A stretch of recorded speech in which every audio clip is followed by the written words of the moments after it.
കൊച്ചി ധനുഷ്കോടി ദേശീയപാതയിൽ കാട്ടാനക്കൂട്ടം തമ്പടിച്ചതിനാൽ ഗതാഗതം തടസ്സപ്പെട്ടു. നേര്യമംഗലത്തിനടുത്താണ് കാട്ടാനകൾ നടുറോഡിൽ തമ്പടിച്ചിരിക്കുന്നത്. RRT ആനയെ തുരത്താൻ ഉടനെത്തും. രാഹുൽ വിജയൻ വിവരങ്ങൾ വച്ചിരുന്നു. രാഹുൽ, അവിടെ തന്നെ നിൽപ്പാണോ?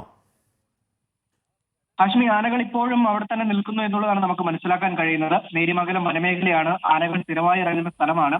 അതുകൊണ്ട് ഇതൊരു പുതുമയുള്ള കാര്യമല്ല. പക്ഷേ ഗതാഗതം തടസ്സപ്പെട്ടിരിക്കുന്നു എന്നുള്ളതാണ് ഏറ്റവും പ്രധാനപ്പെട്ട കാര്യം.